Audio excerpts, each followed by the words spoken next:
পেঙেৰী ব্ৰহ্মাজানৰ সমীপৰ ধ্ৰুৱজ্যোতি ফেক্টৰীৰ সন্মুখত আজি 13 তাৰিখে এটা মৰ্মান্তিক ঘটনা সংঘটিত হৈছে এক্সিডেণ্ট সংক্ৰান্তীয় আৰু জয় পাচি বুলি আমাৰ এই অঞ্চলৰে নিবাসী ব্ৰহ্মাজানৰে তাতে দুৰ্ঘটনাত পতিত হৈছে আৰু সাংঘাতিক ধৰণে তেওঁ আঘাতপ্ৰাপ্ত হৈছে আৰু তেওঁ এতিয়া সদ্যহতে ডিব্ৰুগড় আদিত্যতে ভৰ্তি হৈ আছে। এতিয়া কথাটো হৈছে গোটেই যিটো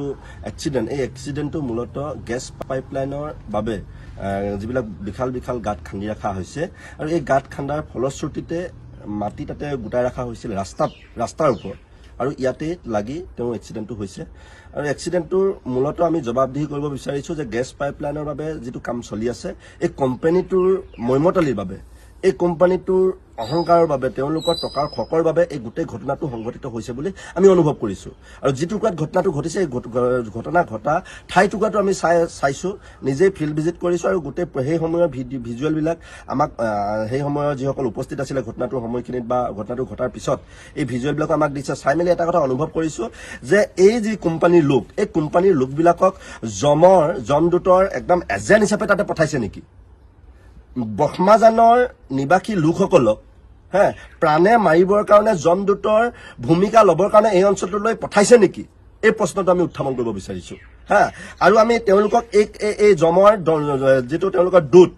এই কাৰবাৰটো তেওঁলোকক হ'বলৈ নিদিওঁ তেওঁলোকক আমি ৱাৰ্ণ কৰি দিছোঁ যে এই অঞ্চলটোত যিমানবিলাক গাঁত তেওঁলোকে আদাখৰা কৰি ৰাখিছে অলৰেডি পুতাৰ ব্যৱস্থা কৰিব লাগে আৰু তাতোতকৈ ডাঙৰ আৰু প্ৰথম দাবীটো হৈছে যিজন লোক ইয়াতে সাংঘাতিক ধৰণে আঘাতপ্ৰাপ্ত হৈছে জয় পাচি তেওঁৰ সম্পূৰ্ণ চিকিৎসা সম্পৰ্কীয় ব্যয় এই কোম্পানীটোৱে বহন কৰিব লাগিব যিটো কোম্পানীয়ে ইয়াতে কাম চলাই আছে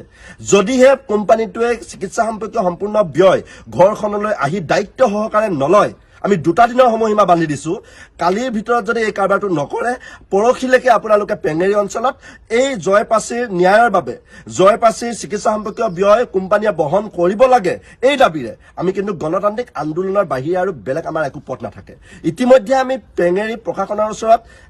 OCৰ ওচৰত আমি এখন কেছ দিছোঁ 13 তাৰিখে সেই সময়তে কেছ এখন দিয়া হৈছে আমি তাৰ সমান্তৰালভাৱে SDOক জনোৱা হৈছে কোম্পানীৰ নীলকমল ডেকা বুলি গুৱাহাটীৰ পৰা আহি আছে তেওঁ জানে গোটেই মানুহবিলাকে কোম্পানীৰ লগত ৰিলেটেড কথা বতৰাবিলাক জানে যে তেওঁলোকৰ বাবে সাংঘাতিক ঘটনা এটা ঘটিবলৈ গ'ল কিবা কৰি প্ৰাণৰ নমৰিল বা বাচিল তো এই যে কাণ্ডটো যে হ'ল তাৰ কাৰণে জবাবদিহি এই কোম্পানীটোৱে হ'ব লাগিব আৰু তাৰ প্ৰায়শ্চিত্ত হিচাপে সম্পূৰ্ণ চিকিৎসা সম্পৰ্কীয় ব্যয় বহন কৰিব লাগিব অন্যথা আহিব লগা পৰহিৰ দিনটোত যি গণতান্ত্ৰিক আন্দোলন হ'ব তাৰ কাৰণে কেৱল মাত্ৰ এই কোম্পানীৰ জগৰীয়া হ'ব